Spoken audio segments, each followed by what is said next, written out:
没了血灵眼的卡卡西究竟是变强了还是变弱了？起初这是个几乎没什么争议的话题，失去血灵眼就相当于失去了神位这个神技，以及发动雷切必须的洞察力，一下子丢失手中的2张王牌，无疑是对卡卡西实力巨大的削弱。在剧场版中，卡卡西面对陨石西村只能干瞪眼，就是最好的佐证。但在火影漫画完结后，官方陆续推出的几本小说却又将卡卡西捧回了神坛。首先是2015年发行的小说《卡卡西秘传》，作者东山张良给卡卡西添加了新人术子殿，这招不再像雷切那般依赖血灵眼，也无需接应，攻击可远程可范围，十分灵活，同时还有着不俗的伤害。按照小说中的描述，颇有种与麒麟叫板的势头。只不过这本小说并没有明确此时的卡卡西相较于之前实力是否有所进步，只提到战后卡卡西为填补雷切的缺失，还在继续修行精进人术。但随后在2019年发行的小说《卡卡西列传》中，直接挑明了博人传时期的卡卡西比起与带土和班战斗时，实力得到了大幅度提升。小说里，卡卡西无伤团灭了50个特别商人，用火盾扑灭了6道仙人的神器施展的水盾，还能发动包围整个村子的土流壁，并维持了大半天。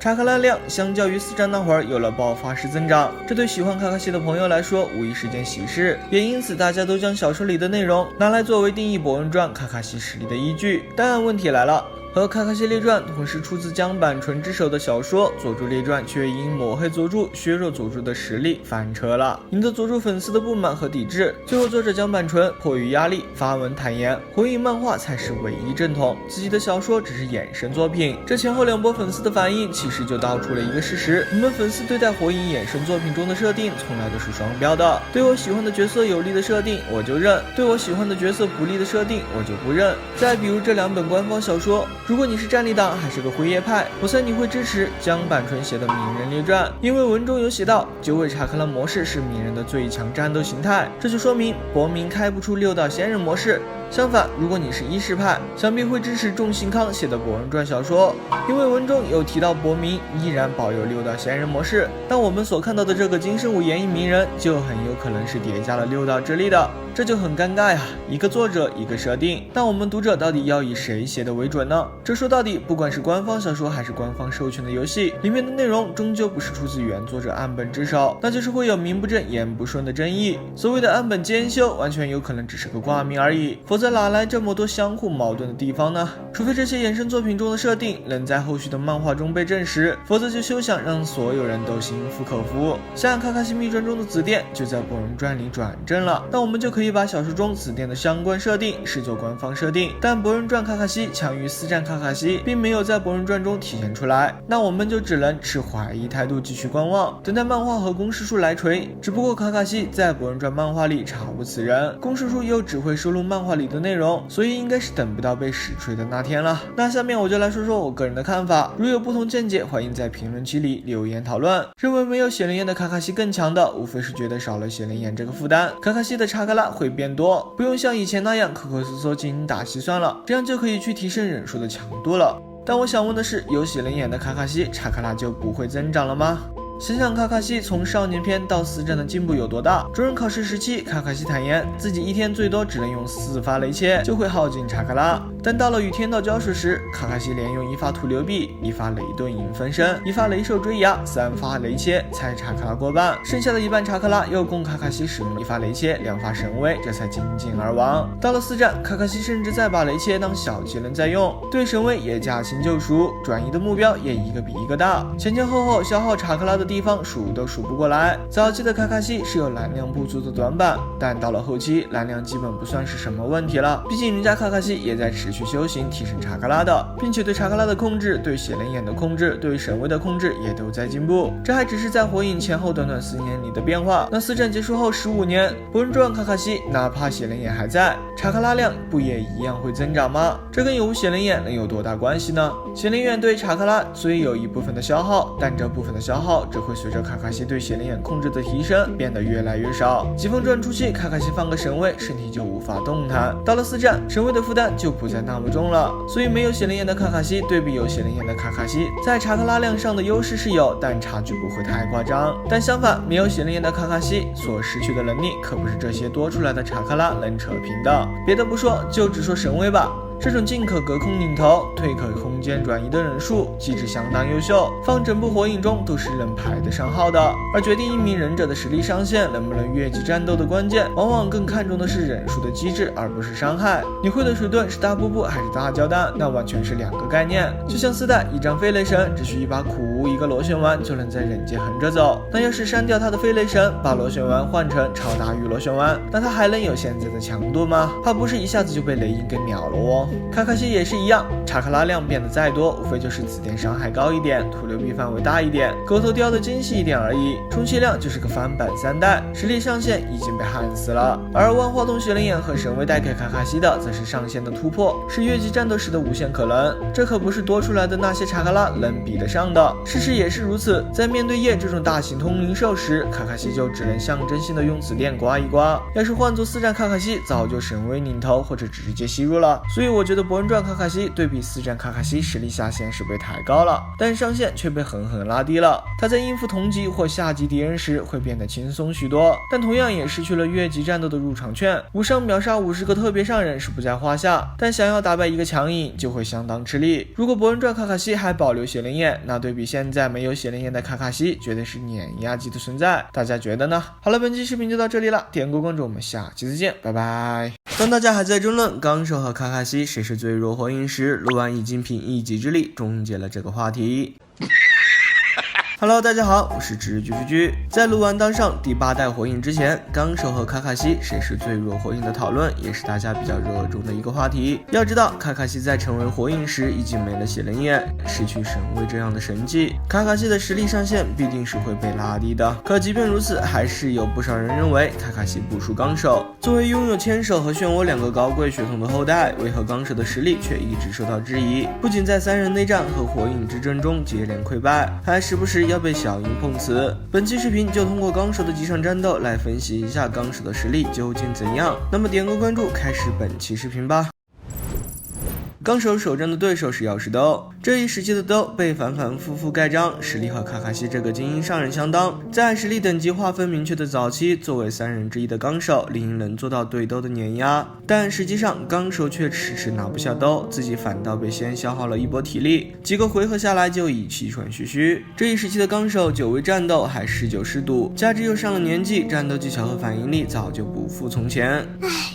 接着都吃下冰凉丸，回了波兰，便开始主动出击，使出地面袭击人挖地洞，从地下发动攻击，用查克拉手术刀切断了纲手的2头肌和大腿肌，这相当于废掉了纲手的怪力。随后查纲手胸肌的攻击也命中了，好在纲手胸大，脂肪厚，影响不算太大。但纲手也承认了兜的医疗忍术的资质和效力超越了全盛时期的自己。虽然此时的纲手仍受控于困血症，但在这一轮较量中并没有见血，是没法作为开头的借口的哦。后面纲手受到鸣人的鼓舞，重新振作了起来，随即通灵出阔鱼，开启了3人大战。但在其中更多表现出的依旧是怪力。整场战斗看下来，纲手唯2的亮点，一个是乱神冲，一个是阔鱼。乱神冲这招是将查克拉做成电子来扰乱神经系统的攻击，只要命中就能基本使其直接失去战斗能力，非常恐怖。只可惜对手是个医学天才，3两下就克服了这术的干扰。更可惜的是，这招似乎惨遭岸本遗忘，后期纲手再没使用过了。另一大亮点则是阔鱼，阔鱼既可以吐酸进行远程攻击，又可以用分裂来规避物理攻击，属于非常强势的那一批通灵兽。相较之下，本该是纲手最具特色的2大能力，医疗忍术和怪力，反而有点平平无奇。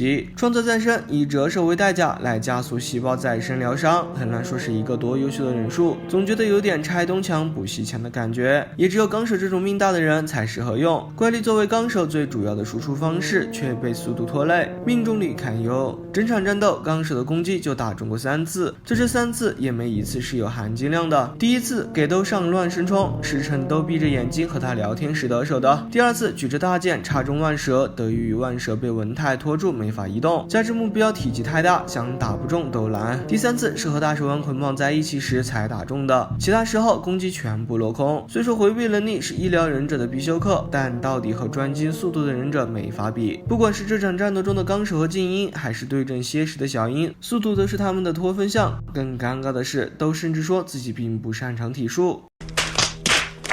好在进入疾风传后，纲手的怪力和医疗人数得到了大幅加强，上年篇的这些黑历史就此一笔勾销。在佩恩入侵木叶时，纲手通过阔鱼发动了群体医疗忍术，凭一己之力奶活了整个村子，用实力捍卫了忍界首席医疗忍者的尊严。阔鱼在分裂后还能共享情报，甚至可以拿来当盾使用，硬扛超神罗都没问题。到了4战的最终战场，纲手又联手小樱统领出尸骨灵1/10的阔鱼，铺满战场，补给联军。有这样一只多功能的阔鱼兜底，想弱都弱不了。在无影对阵绘图班时，纲手也是充当着团队充电宝的角色，帮大家回血回蓝。但是吧，医疗忍术毕竟是辅助技能，在热血漫里，要是输出跟不上的话，照样难以服众。于是全方位的增幅技能百号之术孕育而生了。百号之术是对查克拉的极致操控，既可以让纲手在战斗中维持创造再生，做到不死，又能增幅怪力，极致输出。雷影在土影加重岩辅助下的一击，既能将班的初始形态须佐打开裂，但百号纲手一脚就能将其击碎，即便是面对3阶须佐也仍有一战之力，并且以往速度上的短板也得到了弥补。赵美明能在水镇住后秒接44个硬的水龙弹，就证明了他的解硬速度不可能慢。可即便如此，他依然来不及扑灭班的龙焰放歌，但纲手却来得及自己冲上去扛伤害。虽然班说百号纲手的速度不及雷影，可放眼整个忍界，速度在雷影之上的忍者本就没几个，比雷影慢并不丢人。能紧接在有轻重岩 buff 的雷影后出手，想来纲手的速度也慢不到哪儿去了吧。纲手的这些能力虽被他的徒弟小樱继承了下来，但两人基础面板上的差距却是巨大的。纲手拥有牵手和漩涡双重血统，生命力异常顽强，哪怕上下半身分家，纲手也觉得不打紧，还想着先奶活别人。即便受到创造再生折射的副作用影响，活赚70岁高龄的纲手也还活得好好的。在55岁这样的年纪，体力筋仍保持着超高水准，而小樱的怪力靠的是体术樱花冲带来的提升，自身面板很一般。虽然折之书时期的数据代表不了4战时期的能力，但你又如何能保证小樱到纲手55岁这个年龄时能有纲手这个面板呢？女忍者在上了年纪后数值不下降，就该谢天谢地了。更何况32岁的小樱就已经出现了因为工作劳累昏倒的情况，精英还说是经常昏倒，可见哪怕小樱继承了纲手的衣钵，基础面板上的差距也是很难逾越的。人家纲手在大虚后只需要多吃几碗饭就能补回来哦。最后就是纲手的实力评级，虽然纲手在4战中有个非常亮眼的表现，8项数值也高达70，只差了第1名的自来也1分，但纲手的定位和天赋数就注定了他的战斗实力达不到和自来也一样的水平，这也是没办法的事。因为我们粉丝间的实力评级系统向来都是更侧重战斗实力，如果一名忍者的能力偏向辅助的话，那他就会在战力评级中吃大亏。比如辉夜桃矢一世都明显表现出过对佐助轮回眼的憎恶，对天射力的棘手，此前甚至可以放着鸣人不管，也要先干掉佐助，就足见佐助对他们的威胁程度。但就因为佐助没能对这几个大头目造成什么有效输出，所以在实力评级上不如鸣人。就像没有纲手帮忙回血回蓝，我爱罗大野木开局就得 out， 后面大野木也打不出横扫25个须佐的操作，但大家依然更倾向于把 MVP 给到大野木。在 MOBA 游戏里，辅助尚且可以通过 KDA 评分拿到 MVP， 但在输出至上的战力评级系统里，偏辅助的忍者就是会吃点亏。考虑到纲手的辅助能力能转化为续航，提高战斗容错率，只要拖成持久战，赢面就很大，所以最后倾向于纲手能勉强够到强硬门槛。好了，本期视频就到这里了，如有不同意见，欢迎评论区留言讨论。要说火影中哪个地方盛产一，那毫无疑问是鱼影村。这里的一不仅数量多，而且还很优质。他们大都是健身爱好者，有着大块的肌肉、强劲的腰腹力量，体术都很不错。不管你喜欢中餐还是西餐，在这里都应有尽有。那今天就来带大家品鉴一下云影村所有的一，看看哪款会是你的菜。但要注意哦，这里面混入了一个假一，相信大家一定能把它给揪出来。那么点个关注，开始本期视频吧。达鲁伊是云影村的精英上忍，被4代目雷影视作自己的第2只右手，也是3代雷影黑色雷盾的唯一继承者。同时他还拥有蓝盾血祭仙界，加之他人如其名，看着和卡卡西一样很懒散，因此经常会被拿去和卡卡西做比较。在第4次忍界大战中，达鲁伊担任了第1部队队长，在萨姆伊姐弟和朱露蝶的协助下，成功封印了秽土精英兄弟，实力还不错。4战结束后数年，达鲁伊毫无悬念地成为了第5代雷影。在与大头目的交战中，达鲁伊的表现现虽不如长侍郎和黑土，但身在3人中，只有他没有遭到动画原创的迫害，稳住了风评。看来有时候戏份少也不是件坏事。但奇怪的是，成为雷影的人不是会改名成爱吗？那为什么公式书和声优表里达鲁伊还是叫达鲁伊，并没有改名呢？正当大家脑补了各种理由来让这事儿显得合理时，结果上个月却遭到游戏背刺。在即将发行的究极风暴觉醒中，博人传达鲁伊这一形态被冠名为雷影爱，那想来爱这一称呼还是延续了下来啊。奥莫伊是奇拉比的弟子之一，初登场那会儿还是名中人，擅长体术和剑术，能使用和月光疾风不同流派的3日月之舞。4战里被分配到奇袭部队，在对抗灰土蝎和迪达拉时有不错的表现。奥莫伊作为疾风传后期才登场的新角色，虽然戏份不算太多，但却给观众留下了比较深的印象。他的性格就如同他的名字一样，整天心事重重，杞人忧天，有严重的被迫害妄想症。但正是因为这鲜明的性格特点，才引起了官方的注意。后面动画组不停给他加戏台咖，还试图帮他凑 CP。4战后又让他成为人联负责人，开始和各村的2把手一起共事。大结局岸本还将他提拔成了达鲁伊的护卫，哪怕到了博人传都还能出场和可组织的内政成员打一场，顺便还拉了好几个新人数。看来奥莫伊果真是个资源咖，有内部爱。但是一个萝卜一个坑，你上位了，那自然就会有人被你顶掉。而这个倒霉蛋就是西。西和达鲁伊被誉为雷影的左右手，是 ABC 组合中的 C， 他的地位再怎么也比奥莫伊这个中人高吧。达鲁伊在成为雷影后，理应由西来担任护卫，就像勘九郎和赤土那样。可这个位置最后却被奥莫伊给截胡了。如影曾经的几个护卫，现在还能时不时在博人传里刷个脸，就只有西查无此人。这样的区别对待，甚至延续到了手游里。我一直很奇怪，为什么西是 C 人，奥莫伊是 B 人啊？卡鲁伊是奇拉比的另一位弟子，同样是一名擅长体术和剑术的中人。他和奥莫伊从登场开始就一直在打打闹闹，很有 CP 感，偷偷的欢喜冤家。可最后却遭岸本棒打鸳鸯，让卡鲁伊嫁给了丁次。仅仅是因为卡鲁伊的名字是亲的意思，能和重量级的丁次形成互补。婚后卡鲁伊被生活习惯糟糕的丁次逼成了黄脸婆。即便这样，女儿爹爹都还要站队丁次。看来没有娘家撑腰，自己又没本事的女人是不会有什么家庭地位的，远嫁他乡只会沦为免费保姆。再加上卡鲁伊年轻时暴打过的鸣人，现已成为火影，这让他在木叶的处境愈发尴尬，甚至遭到了以雏田为首的贵妇太太们的排挤，没人跟他玩。卡鲁伊的婚姻告诉了大家，女孩子不要远嫁，做人做事也都要留有余地，赶尽杀绝会自己断后路。好了，这一段是我自己乱编的，不会有人当真吧？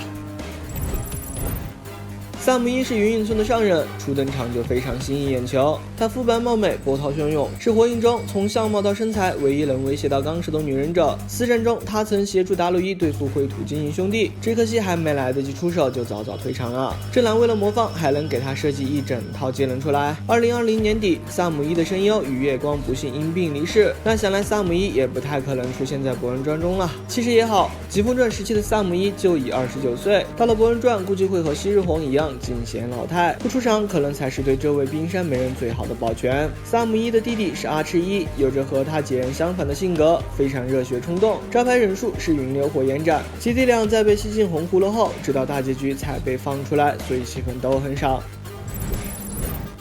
麻布伊是4代雷影的秘书，能使用符合他身份的忍术天送之术进行隔空传送物件，最后与陆九害一等人葬身尾兽域之下，享年29岁。在漫画外，搭档雷影出演过不少动作片，票房成绩喜人。摩托伊曾是和奇拉比最要好的朋友，两人自小就一起习武，十分亲密。但在他5岁时，他的父亲福禄一在与3代雷影一同对抗暴走的八尾时不幸身亡，让他对八尾心生怨恨，误以为杀了人柱力的比八尾就会死。两人的友谊也随着摩托伊的暗杀失败破裂。之后，摩托伊理解到身为人柱力的比所承受的痛苦和孤独远在自己之上，并逐渐被比的乐观所打动。多年之后，两人才解开心结，冰释前嫌。尤鲁伊是新时代的一，在《博人传》剧场版宣传阶段，就因为他胸前的8尾牛头吊坠，引得大家猜测他会不会是下一任8尾人柱力，但其实他只是奇拉比的歌迷而已。在众人考试上，尤鲁伊对上了博人，他凭借高超的剑术和泡泡糖忍术，一度让博人感到棘手，最后败在了博人的科学忍具之下。但不知道为什么，尤鲁伊和沙影的心息，眼影的大石，给人一种下一任影就是他们的感觉。他的2个队友，一个是打扮的像乞丐，被佐良娜一拳秒杀的塔鲁伊，一个是能用雷盾提升速度和力量的特洛伊。这个特洛伊和4战被绘图出来的词盾忍者同名，剩下的还有4战结界班的班长莫洛伊，他长得很喜剧，名字取得也有点恶趣味，翻译过来是翠德的意思。安门可能是想表达他的再生结界在鸣人面前就跟纸糊的一样脆吧。还有前不久在水门传里登场的水门的黑皮队友，他叫德卡伊，意为大的，从名字到肤色再到打扮，德卡伊都非常像是云影忍者，不知道他是混血还是留学生。好了，以上就是云影村的所有一了，那大家有发现谁是假一吗？没错，它就是摩托伊。那为什么说它是假一呢？因为其他一在日文中都是形容词，只有摩托伊是名词，意为基础根基。喜欢直译的港台地区会把这些词翻译成懒、重、轻、寒、基，但是用形容词当人名多多少少有点不符合我们的语言习惯。比如你说这个人叫懒，那个人叫脆，就很奇怪啊。所以我们大陆的翻译会倾向于让人名听上去像人名，有时候就会选择音译，于是才有了达鲁伊、奥摩伊、卡鲁伊、萨姆伊。而本身就适合当人名的名词基、斑、青、白一般就不会音译了。摩托伊听上去和这些一好像是一类，但实际上是不一样的。所以最早的猪猪字幕组和热情汉化为了区分这2类人名，就音译了懒为达鲁伊，直译了摩托伊为基。后面手游会启用摩托伊这个译名，可能是考虑到基这个字已经有其他含义，不太适合作为人名了吧。可不敢胡说啊。好了，本期视频就到这里，点个关注，我们下期再见，拜拜。